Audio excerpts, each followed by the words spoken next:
तो बेटा आज की क्लास में हम एक्सरसाइज 3.1 को सोल्व करेंगे। इससे पिछली क्लास में हमने इसके उदाहरण कर लिए थे। अगर आपने उदाहरण नहीं देखे तो उदाहरण देख लेना, क्योंकि उदाहरण देखने के बाद ये एक्सरसाइज बहुत आसान लगेगी। ठीक है ना? तो करते हैं फिर स्टार्ट। चलो, पहला क्वेश्चन देखो। पहला क्वेश्चन है कि निम्नलिखित डिग्री माप के संगत रेडियन माप ज्ञात करें। आपको डिग्री में एंगल दिए गए हैं और आपको इनको रेडियन में चेंज करना है। ठीक है, तो पहला पार्ट आपका 25 डिग्री, इसको रेडियन में चेंज करना है। जब भी डिग्री को रेडियन में चेंज करना हो ना, तो आप उसको पाई बटा 180 से गुणा कर दिया करो। जैसे 25 डिग्री है, इसको रेडियन में चेंज करना है, तो ये जो 25 है ना, ये जो 25 है, इसको पाई बटा 180 से गुणा कर दिया करो। ये रेडियन में अपने आप चेंज हो जाएगा। ठीक है, तो थोड़ा काटा पिटाई कर देते हैं।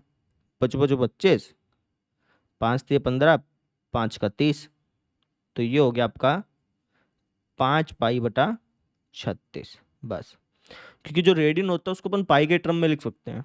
पाई खोलने की जरूरत नहीं होती है, पाई का मान रखने की जरूरत नहीं होती है, सिर्फ इतना लिख के छोड़ सकते हो। तो ये आपका हो गया रेडियन में चेंज।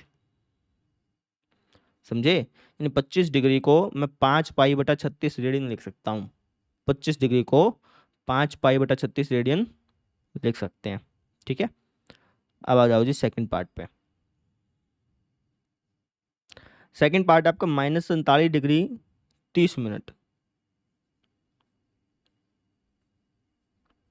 अब इसको हमें रेडियन में चेंज करना है। तो रेडियन में चेंज करने से पहले हम क्या करेंगे, यहाँ पे जो 30 मिनट है ना, इस पूरे को -47 डिग्री 30 मिनट को पूरे को पहले डिग्री बना लेंगे, है ना। पहले पूरे को डिग्री बना लेंगे, फिर डिग्री बनने के बाद उसको रेडियन में चेंज करेंगे। ठीक है, कैसे बनाएंगे जी? देखो, माइनस का 47 डिग्री का -47 डिग्री। अब जो 30 मिनट है ना, इसको मैं डिग्री में चेंज करूंगा। मिनट को डिग्री में चेंज करने के लिए क्या करते हैं, 60 से भाग देते हैं। 60 से भाग दोगे तो डिग्री में चेंज हो जाएगा। ठीक है, अब थोड़ा सा काट लो इसको। 30 से कम 30, 30 दूनी 60। अब अगर मैं इसको इकट्ठा करके लिखना चाहूँ तो ऐसे लिख सकता हूँ, -47 सही 1/2 डिग्री, ऐसे लिख सकता हूँ। समझ में आ गई? अब इसको थोड़ा और सोल्व कर लो। 47 दूनी 94, 94 एक 95, ये हो गया -95/2 डिग्री। अब ये डिग्री में चेंज हो गया, हमें करना है रेडियन में चेंज। तो रेडियन में चेंज करने के लिए हम क्या करेंगे, पाई बटा 180 से गुणा कर देंगे, है ना। तो 5 एकम 5, 4 बच गया, 45 हो गया। 5 में 45, 5 3 15, 3 बच गया, 5 का 30। तो ये आ गया आपका -19 पाई बटे में 36 दूनी 72 रेडियन। आई बात समझ में? थर्ड पे आ जाओ। थर्ड है हमारा 240 डिग्री। ये तो आसान सा ही है। इसको चेंज करने के लिए क्या करूँगा जी, आपने बताया पाई बटा 180 से गुणा करेंगे। लो जी, कर दी। 6 3 18, 6 चौका 24, तो ये हो गया आपका 4 पाई बटा 3, है ना, रेडियन। ठीक है, चौथे पे आ जाओ। चौथा है आपका 520 डिग्री। तो इसको अपने चेंज करना है रेडियन में। वापस से पाई बटा 180 से गुणा कर देंगे। ठीक है, असल में ये पाई बटा 180 डिग्री होता है, लेकिन चूंकि ये भी डिग्री में है, ये भी डिग्री में, इसलिए अपन लिखते ही नहीं है। ठीक है ना। तो ये कट गया, 2 में 18, 2 दूनी 4, 2 छके 12, ये हो गया आपका 26 पाई बटा 9 रेडियन। क्लियर? आ जाओ सेकंड क्वेश्चन। अब इसमें आपको है ना रेडियन में दे रखा है, डिग्री में चेंज करना है। ठीक है, तो पहले मैं तीसरा और चौथा करा देता हूँ, उसके बाद पहला दूसरा कराऊंगा। ठीक है जी। तीसरा देखो, तीसरा आपका 5 पाई बटा 3, इसको हमें चेंज करना है किसमें, डिग्री में। तो जब हमें डिग्री में चेंज करना हो ना, तो हम 180 बटा पाई से गुणा करते हैं, उल्टा होता है। अगर आपको रेडियन में चेंज करना है तो पाई बटा 180 से गुणा करो, और अगर आपको डिग्री में चेंज करना है तो 180 बटा पाई से गुणा करो। ठीक है, तो पाई से पाई कट गया, और क्या कटेगा, ये भी कट जाएगा। 3×18, 0 का 0, है ना। तो ये हो जाएगा हमारा 6×5 = 300 हो गया ना। यानी 5π/3 जो है वो 300 डिग्री के बराबर है। ठीक है, या तो गोला लगा दो या इसमें साथ में डिग्री लिख दो, कुछ एक काम कर लो, तो डिग्री ले लेते हैं। ठीक है, ठीक है जी। यानी 5π/3 300 डिग्री के बराबर हो जाता है। सुन भाई, 4 देखो आप, चौथा चौथा है आपका 7π/6। इसको खुद करो वीडियो पॉज करके। तो हो जाएगा 7π/6 गुणा में 180/पाई। पाई से पाई कट गया, 6×3 = 18, 0, 7×3 = 21, ये हो गया भैया 210 डिग्री। या तो डिग्री लिख दो या फिर ऊपर गोला लगा देते, आपकी मर्जी थी। हो गया, ठीक है। अब पहला दूसरा देख लो। पहला 11/16, तो इसकी गुणा करूंगा मैं किसके साथ, 180/पाई के साथ, है ना। अब यहाँ पे पाई का मान लिखना पड़ेगा। क्यों जी, पाई का मान क्यों लिखना पड़ेगा, क्योंकि जो डिग्री होती है ना बेटा, जो डिग्री होती है, जब भी हम डिग्री को लिखते हैं तो उसको प्रॉपर फॉर्मेट में लिखते हैं, है ना। पहले डिग्री लिखेंगे, फिर अगर मिनट हुआ तो मिनट लिखेंगे, फिर अगर सेकंड हुआ तो सेकंड लिखेंगे, मतलब हमेशा डिग्री मिनट सेकंड इस रूप में लिखा जाता है। ठीक है, तो इसलिए हमें पाई का मान रखना पड़ता है। ठीक है, काट लो कुछ करता हो तो। 11×2 = 22, 90 पे कट गया, और ये 45 पे कट गया जी, है ना। ऐसा हो गया। 45 के 7 से गुणा कर लो, तो ये हो जाएगा अपना 7×5 = 35, 3 हाथ से ऊपर, 7×4 = 28, 3 जी 315 बटे में है 8, 315/8। अब ये किस में चेंज हो गया अपना, डिग्री में चेंज हो गया। ठीक है ना, इसके ऊपर गोला लगा देता हूँ, ये डिग्री में चेंज हो गया, लेकिन इसको और प्रॉपर करना पड़ेगा। ठीक है, तो अब इसको और सॉल्व करने के 2 तरीके हैं। क्या जी, पहला तरीका, इसको 8 से भाग करो, 8×3 = 24, 7 बच गया, 5 उतारा, 8×9 = 72, 3 बच गया, 0 लगाई, यहाँ पे पॉइंट लगा दिया, 8×3 = 24, 6 बच गया, 0 लगाई, 8×7 = 56, 4 बच गया, 0 लगाई, 8×5 = 40, कट गया। ठीक है ना, यानी आप इसको लिख सकते हो काटा पिटाई करके, क्या, 39.375 डिग्री, ऐसा लिख सकते हो। ठीक है, अब इसमें 39 तो पूरा है, तो 39 डिग्री हो गया। अब जो 0.375 है ना, ये 1 से कम हो जाता है। 0.375 क्या है, 1 से कम है, 1 डिग्री से कम है, तो इसको मिनट में चेंज कर लो। मिनट में चेंज करने के लिए इसको 60 से गुणा कर लो, तो 0.375 या फिर 0.375, क्या, दो बातें की हैं। इसको अगर मैं 60 से गुणा करूँ तो क्या आएगा, 0.000, 6×5 = 30, 3 हाथ से ऊपर, 6×3 = 18, 7×6 = 42, 42 और 3 45, 4 हाथ से ऊपर, 6×3 = 18 और 4 22, 2 हाथ से ऊपर, 6×0 = 0, 2 का 2, 0.0522, है ना। ये हो गया 22.500, है ना, या फिर कह लो 22.5, क्योंकि पॉइंट के बाद 0 का कोई मतलब नहीं होता, 22.5 कह सकते हो तो हम चाहो तो इसको। तो ये हो जाएगा आपका, अगर इसको मिनटों में चेंज किया तुमने, 60 से गुणा किया ना, तो मिनट में चेंज हो गया। ये हो गया आपका 22.5000 मिनट, ऐसा हो गया। अब इसमें 22 तो पूरा है, तो इसको लिख सकते हो 39 डिग्री 22 मिनट। अब जो 0.500 है ना, इसको आपने किस में चेंज करने लेना है, सेकंड में। तो 0.500 की 60 से गुणा कर दो, है ना। कहने का मतलब ये है कि पॉइंट के बाद जो भी आना ना, उसको 60 से गुणा करते रहो। पॉइंट के बाद दिया आया, 60 से गुणा कर दिया, फिर पॉइंट के बाद दिया आया, 60 से गुणा कर दो।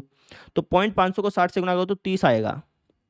ठीक है, करके देख लेना, 30.0000 हो जाएगा, वो खत्म हो जानी कहानी। तो ये जाएगा 30 सेकेंड। एक ये तरीका है। ठीक है, इसमें कोई कमी नहीं चाहिए तो इस तरीके से कर लो। लेकिन कई टीचर्स ऐसे होते हैं स्कूल में जो कहते हैं भैया इस तरीके से नहीं करना, जिस तरीके से हमने करा रखा है वैसे करना है, जिस तरीके से बुक वाले में नहीं लिखा है ना, जैसे एग्जाम्पल में किया हुआ है, जैसे बुक वाले करना चाहते हैं वैसे करना है, तो उस तरीके से भी कर सकते हो। वैसे इस तरीके से करोगे तो कोई गलत नहीं मानेगा। अपने टीचर से कंफर्म कर लेना कि सर ऐसे कर सकता हूँ, अगर हाँ भर दें तो ऐसे कर देना, अगर कहीं नहीं भाई वैसे करो बटे वाले तरीके से, मिश्रित रूप में जैसे लिखते हैं तो वैसे कर देते, क्या दिक्कत है। ठीक है, तो एक तो ये तरीका हो गया। अब दूसरा तरीका भी समझ लो, है ना, जौन सा आपका टीचर कहे कि भैया ये ऐसे करना है तो वैसे कर लेना चुपचाप। ठीक है, आ जाओ भाई, दूसरा तरीका देखो।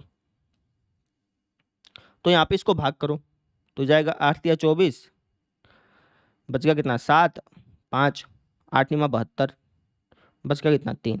अब इसके आगे और भाग नहीं कर सकते थे, तो हम क्या करेंगे 315 को मिश्रित रूप में लिख देंगे।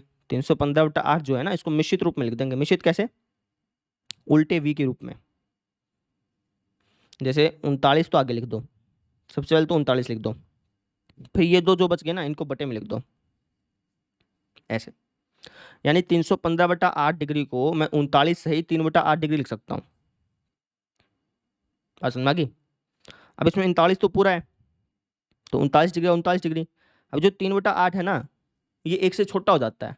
ठीक है, तो इसको तुम किस में चेंज कर लो, मिनट में चेंज कर लो। तो 3/8 को मिनट में चेंज करने के लिए क्या करना पड़ेगा, 60 से गुणा, तो हो जाएगा 6×18/8, 2×4 = 8, 2×18 0, 2×4 45, ऐसा हो गया। अब 45 की 2 से भाग कर लो, 45 यहाँ पे लिखो, 2 यहाँ पे लिखो, 22 पे जाएगा, 1 बच जाएगा। अब इसको वापस मिश्रित रूप में लिख लो, तो हो जाएगा 22 सही 1/2, ऐसा है ना। तो 22 तो मिनट के अंदर चेंज हो गया। अब जो 1/2 है ये वापस 1 से छोटा आ गया, इसको 60 से गुणा कर लो, तो 60 से गुणा करोगे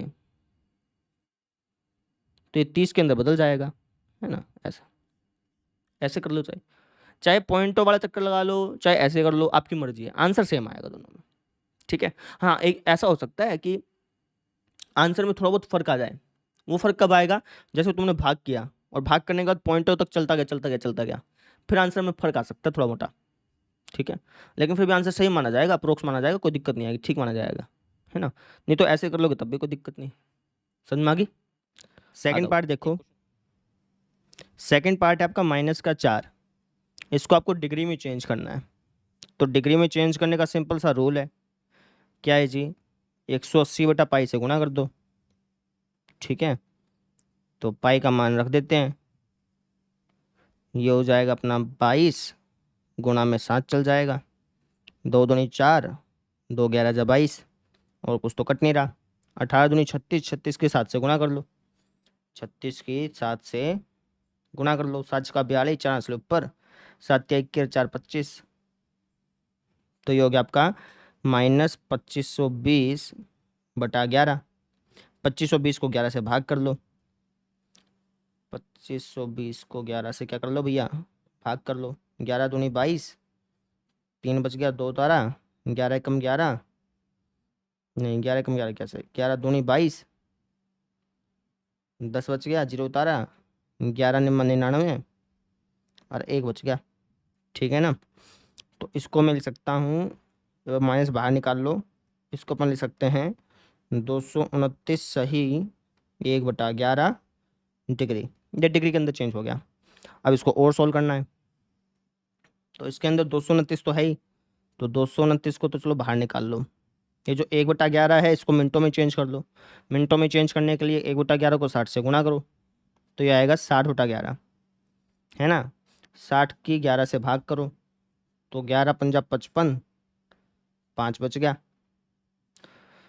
तो इसको मैं लिख सकता हूँ 5 सही 5/11, 5 सही 5/11 मिनट, ये मिनट में हो गया, है ना।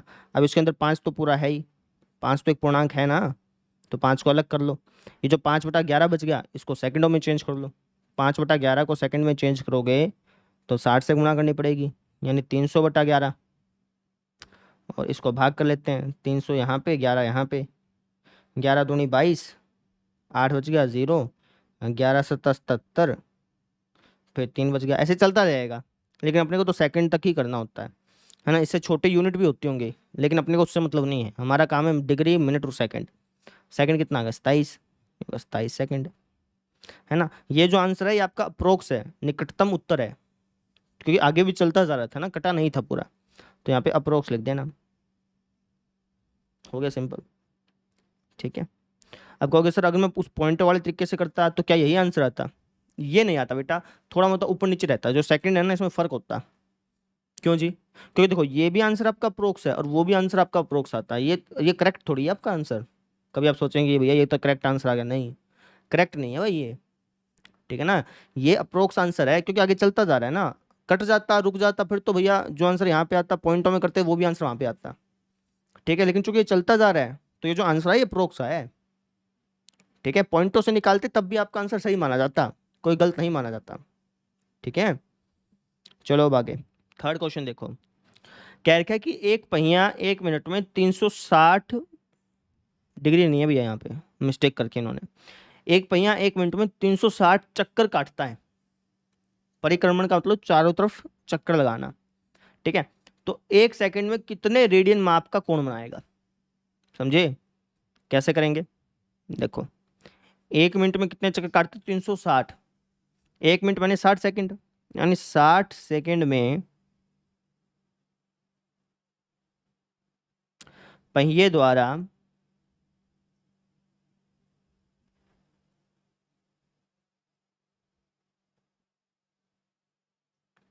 किया गया परिक्रमण, या फिर कह लो लगाए गए चक्कर, एक ही बात है। ठीक है, तो 60 सेकंड में पहिया कितने चक्कर लगाता है? 360 चक्कर लगाता है। तो 1 सेकंड में कितने चक्कर लगाएगा बताना जरा। तो आप कहोगे सर 1 सेकंड में चक्कर लगाएगा 360/60, यानी कि 6 चक्कर। 6 चक्कर है ये, 6 डिग्री नहीं है, 6 चक्कर है, 6 चक्कर। अभी हमें इन चक्करों को, ये जो 6 चक्कर मारे ना इसने पहिए ने, ठीक है, इन चक्करों को हमें रेडियन में चेंज करना है। तो सबसे पहले एक काम करते हैं, इसको कोण में बदल लेते हैं, डिग्री के अंदर बदल लेते हैं, उसके बाद फिर रेडियन में चेंज कर लेंगे, है ना। तो यार एक चक्कर जब पहिया लगाता है तो कितने डिग्री का कोण बनाता है? एक पूरा चक्कर कितने डिग्री का होता है? 360 डिग्री का। 6 चक्कर कितने हो गए? 6 × 360 डिग्री, है ना। अब चाहो तो इसकी गुणा कर लो और उसके बाद रेडियन में चेंज कर लो, नहीं तो तुम ये काम कर सकते हो, 6 का 6 लिखो, इस 360 डिग्री को क्या लिख सकता हूँ? 2 पाई लिख सकता हूँ। कैसे? देखो पाई रेडियन के अंदर 180 डिग्री होते हैं, बताया था ना, 180 डिग्री बराबर पाई रेडियन। ठीक है, अब 360 हो जाएगा तो कितना हो जाएगा उसका दुगना, 2 पाई। समझे? यानी ये हो जाएगा 12 पाई रेडियन। बात समझ में आ गई? मतलब ये हुआ कि 6 चक्कर में जो कोण बनेगा, अगर मैं उसको रेडियन में चेंज करूं तो वो 12 पाई रेडियन बनेगा, या तो गुणा करके कर लेते तब भी यही आता।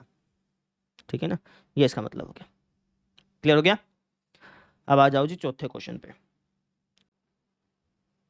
फोर्थ क्वेश्चन देखो, क्या क्या लिखा है कि एक वृत्त जिसकी त्रिज्या 100 सेंटीमीटर है कि 22 सेंटीमीटर लंबाई की चाप वृत्त के केंद्र पर कितने डिग्री डिग्री माप का कोण बनाएगी? अच्छा, एक वृत्त है ऐसे, इसकी त्रिज्या है 100 सेंटीमीटर। कितने सेंटीमीटर? 100 सेंटीमीटर, है ना। बोला कि जो चाप है ना उस चाप की लंबाई दे दी आपको, कितनी लंबाई दे दी? 22 सेंटीमीटर। हमसे बोला है कि हमें एक कोण बताना है और वो भी डिग्री में, रेडियन में नहीं, डिग्री में। लेकिन जो हमारे पास फॉर्मूला होता है θ = L/R, ये हमें क्या देता है? रेडियन में देता है। तो हम क्या करेंगे, इसका यूज करके पहले रेडियन में कोण पता कर लेंगे, उसके बाद उसको डिग्री में चेंज कर लेंगे। समझे? तो थीटा का थीटा, एल कितना भैया? एल है जी हमारा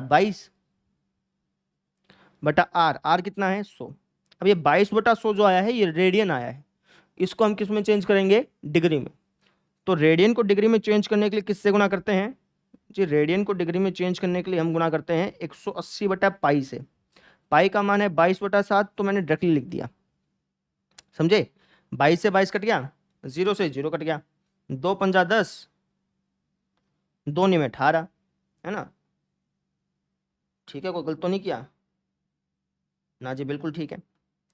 अब इसकी गुणा कर लो, 7×7 = 63, बटे में क्या है? 5, है ना। ये किस में चेंज होगा? डिग्री में। लेकिन इसको और प्रॉपरली करना होता है, तो 63 को 5 से भाग कर दो, 63 को 5 से भाग कर दो, 5 एकम 5, 1 बच गया, 3 उतारा, 5 दूनी 10, 3 बच गया, आप चाहो तो पॉइंट वाले चक्कर से कर सकते हो, कोई दिक्कत नहीं है, या तो फिर वो बटे वाले तरीके से कर लो, आपकी मर्जी है। आपको तरीका दोनों पता होगा ना, तो आपकी नॉलेज ही बढ़ेगी, घटेगी नहीं, है ना। पॉइंट वाले तरीके से करूँगा, 5 का 30, पॉइंट वाले तरीके से बिल्कुल सही आंसर आएगा, क्योंकि ये कट गया ना। नहीं कटता तो इक्का दुक्का थोड़ा चेंज हो सकता था, लेकिन वो भी आंसर सही माना जाता, गलत नहीं माना जाता। कितना हो गया था ये, भूल गए?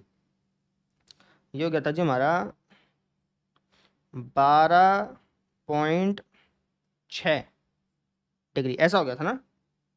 12×5 = 60, 12×30, हाँ ठीक है जी।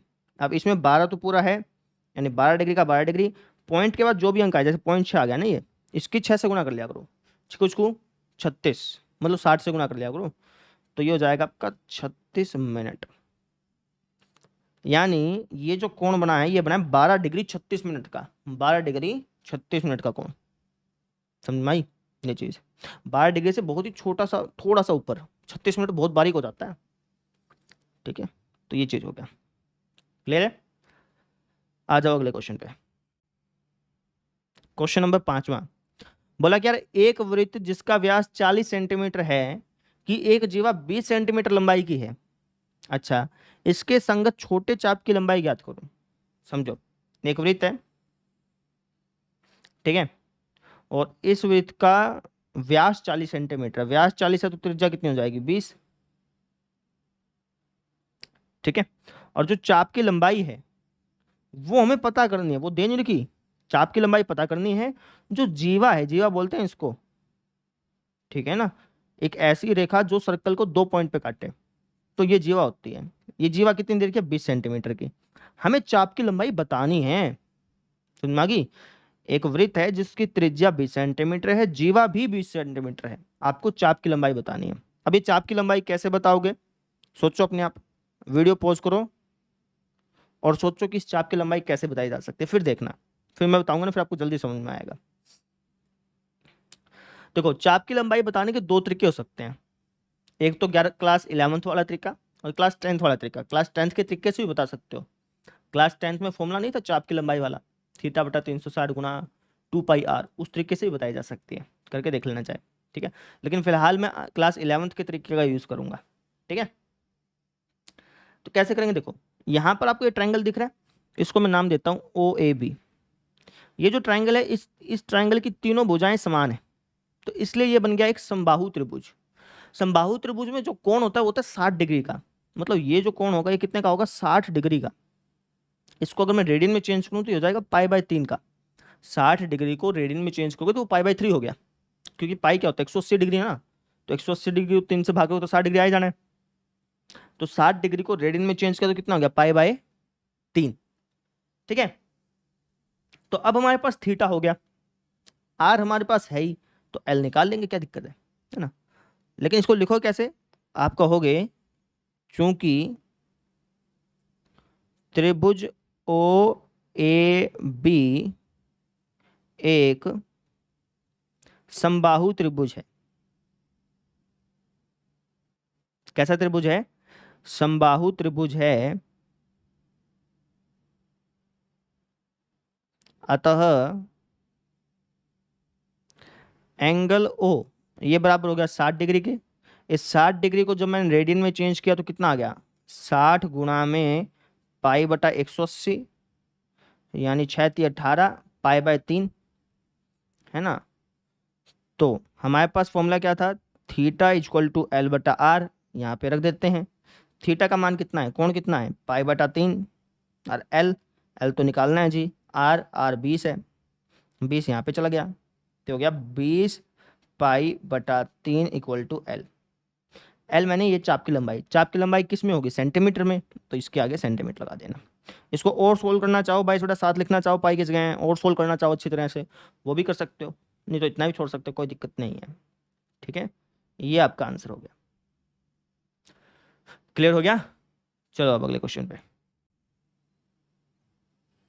छठा क्वेश्चन देखिए, क्या क्या लिखा है कि यदि दो वृत्तों के समान लंबाई वाली चाप अपने केंद्रों पर क्रमशः 60 और 75 डिग्री के कोण बनाए तो उसकी त्रिज्याओं का अनुपात ज्ञात करो। हमें त्रिज्याओं का अनुपात ज्ञात करना है, मतलब R1/R2 इसका मान ज्ञात करना है।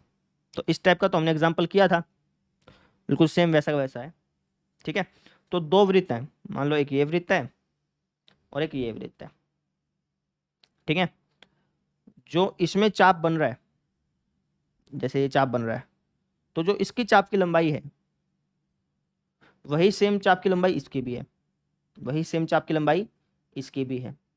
चाप की लंबाई बराबर है, क्वेश्चन में दिया हुआ है देखो, समान लंबाई वाले चाप, यानी अगर इसकी चाप की लंबाई L मान लूँ तो ये भी L होगा, ठीक है। हाँ, त्रिज्या अलग अलग है, अगर मान लो इसकी R1 है तो इसकी R2 होगी। क्वेश्चन में त्रिज्या बराबर नहीं दे रखी, तो अगर ये R1 है तो ये R2 मान लिया, ठीक है। ये जो कोण है इसको लेट से θ1 मान लो, है ना। ये हमको दे रखा 60 डिग्री, 60 डिग्री कहो या फिर रेडियन में लिख लो, आपकी मर्जी है ना। रेडियन में लिख लेंगे बाद में, अभी फिलहाल डिग्री में लिख लेता हूँ। ये 75 डिग्री दे रखा है। अपने को R1 और R2 का रेशो बताना है कि R1 बटा R2 कितना होगा। तो कैसे बताएंगे, हमारे पास फॉर्मूला है थीटा इक्वल टू L बटा आर। ये फॉर्मूला इन दोनों सर्कल पे लगा दूंगा, इस पे भी लगा दूंगा, इस पे भी लगा दूंगा। यहाँ से इसकी त्रिज्या पता चल जाएगी, यहाँ से इसकी त्रिज्या पता चल जाएगी, इन दोनों को बटे में लिख देंगे, अनुपात पता चल जाएगा, ठीक है, जैसे एग्जाम्पल में किया था। तो इसको मैं θ1 बोल देता हूँ, क्योंकि दो वृत्त है ना, तो θ1 और θ2 बोल देते हैं, ठीक है। अब देखो θ1 यहाँ पे कोण कितना है 60 डिग्री, तो 60 डिग्री को रेडियन में चेंज कर लो, ये हो जाएगा 60 पाई बटा 180, है ना। डिग्री को रेडियन में चेंज करने के लिए पाई बटा 180 से गुणा कर देते हैं, 60 की पाई बटा 180 से गुणा करो तो क्या आएगा 60 पाई बटा 180, ठीक है। एल कितना है जिसका, एल तो एल है, R1 का R1, है ना। यहाँ पे आपको सर L1 क्यों नहीं लिखा यहाँ पे, क्योंकि बेटा क्वेश्चन में क्या लिखा कि दोनों का चाप की लंबाई सेम है, अगर इसकी L है तो इसकी भी L होगी, तो इसलिए मैंने सिर्फ L ही लिखा। लेकिन त्रिज्या और कोण अलग अलग था, इसका कोण अलग था, इसका कोण अलग था, इसकी त्रिज्या अलग थी, इसकी त्रिज्या अलग थी, तो इसलिए मैंने θ1 θ2 R1 R2 लिखा, समझे। अब हमें R1 को अकेला छोड़ना है, तो क्रॉस मल्टीप्लाई कर लो, ये हो जाएगा 60 पाई गुणा में R1 इक्वल टू 180L, है ना। यहाँ से R1 का मान आ गया 180L बटे में 60 पाई। क्लियर हो गया, ये R1 आ गया। अब R2 की बारी, कैसे करेंगे, θ2 कितना है 75 डिग्री, 75 को रेडियन में चेंज कर लूंगा, 75 पाई बटा 180 करके, है ना। यहाँ पे हो जाएगा L बटा R2, ऐसे यहाँ पे R2 को अकेला छोड़ लेंगे, तो हो जाएगा 75 पाई इंटू R2 बराबर 180L। यहाँ से R2 का मान आ जाएगा 180L बटे में 75 पाई, ये R2 आ गया। समझ में आई मेरी बात, थोड़ा टेढ़ा टेढ़ा लिखा गया क्या, चलो इसी क्वेश्चन में कोई दिक्कत नहीं है, समझ में तो आ गई होगी बस, ठीक है। R1 और R2 का रेशो निकालना है, तो R1 बटा R2, रेशो का मतलब बटे में लिखना है ना। तो R1 कितना आपका 180L बटे में 60 पाई, बटे में R2 है ना। अब बटे में लिखेंगे तो ऊपर आके उल्टा हो जाएगा, है ना, यानी ये हो जाएगा R2 कितना आपका 180L बटा 75 पाई है ना, ऊपर जब लाएंगे तो उल्टा हो जाना है ऐसे, ठीक है। ये तो कट गया, पाई से पाई कट गया, 5 पे काट लो, या तो 15 पे कट जाएगा, 15 3 30, 15 3 45, 15 चुके 60, 15 पंजे 75, यानी ये आ गया 5/4, यानी 5:4, यानी इन दोनों वृत्तों की त्रिज्याओं का अनुपात 5:4 है। कितना है 5:4। क्लियर हो गया, चलो अगले क्वेश्चन पे। अब ये 7वां क्वेश्चन देखो भाई, तो इसमें क्या कह रखा है कि भैया 75 सेंटीमीटर लंबाई वाले एक दोल्यमान दोलक का एक सिरे से दूसरे सिरे तक दोलन करने से जो कोण बनता है उसका माप रेडियन में ज्ञात करो। अच्छा देखो, एक दोल्यमान दोलक है, दोल्यमान दोलक मतलब दोल्य का मतलब जो ढोलता रहता हो, क्या रहता हो ढोलता। घड़ी के नीचे आपने देखा है पेंडुलम बोलते हैं इंग्लिश में, ऐसे डोलता नहीं रहता वो, फिजिक्स में भी आपने पढ़ा होगा, है ना, वो लटकता रहता है ऐसे, तो उसको बोलते हैं दोल्यमान दोलक, क्योंकि डोलता रहता है ना हमेशा, इसलिए, ठीक है। तो एक दोलक है, उसकी लंबाई है 75 सेंटीमीटर, ऐसे समझो, ये दोलक हो गया, इसकी लंबाई कितनी है 75 सेंटीमीटर, ठीक है। अब ये ऐसे डोल रहा है हमें यहाँ पे कोण बताना है, ऐसे डोल रहा है, डोलने से मान लो यहाँ पे आ गया, ठीक है। तो यहाँ पे जो कोण बन रहा है वो हमें बताना है, ठीक है जी, बता देंगे। ये कितनी देर की है, 75 सेंटीमीटर, मतलब त्रिज्या हमारी हो गई 75 सेंटीमीटर। अच्छा, और ये कितना देर का, चाप की लंबाई कितनी देर की है, बोले कि चाप की लंबाई 3 मानोगे, एक बार तो 10 मानोगे, एक बार 15 मानोगे और एक बार 21 मानोगे, मतलब एक ही क्वेश्चन में 3 क्वेश्चन आ गए, समझ में आई। जैसे फर्स्ट पार्ट करता हूँ, तो फर्स्ट पार्ट में आपको एल दे रखा है 10 सेंटीमीटर और आर तो आपका 75 सेंटीमीटर रहेगा, है ना। तो आपको थीटा का मान बताना है। थीटा क्या होगा, एल बटा आर, यानी कि 10 बटा 75, 5 दूनी 10, 5 कम 5, 25, यानी यहाँ से थीटा क्या आ गया, 2 बटा 15 आ गया, समझ में आ गई। ऐसे ही सेकेंड पार्ट करना है। सेकेंड पार्ट में एल क्या हो जाएगा, 15 सेंटीमीटर, आर 75 सेंटीमीटर ही रही, ठीक है ना। तो थीटा का मान बताना है, बिल्कुल सेम ऐसे बता देना, एल बटा आर। ऐसे थर्ड पार्ट है, थर्ड पार्ट में एल जो है वो 21 सेंटीमीटर हो गया, आर जो है वो 75 सेंटीमीटर ही रही, है ना। तो वहां पे थर्ड पार्ट में थीटा बता देना, समझ में आ गई। मतलब कहने का यह है कि एक क्वेश्चन में 3 क्वेश्चन दे दिए, ठीक है। पहला पार्ट में तो एल 10 है, आर 75 है, दूसरे पार्ट में एल 15 हो गया, तीसरे पार्ट में एल 21 हो गया, है ना। और इन तीनों पार्ट्स को हमें सोल्व करना है, समझ में आ गई। तो बस कर लेना अपने आप, सेकेंड और थर्ड पार्ट कर लोगे, ठीक है। चलो, तो इस तरीके से हमने कर लिया एक्सरसाइज 3.1 को कंप्लीट। कल के लेक्चर में हम एक्सरसाइज 3.2 का बेसिक समझेंगे, ठीक है। तो चलिए कल मिलते हैं फिर, थैंक यू।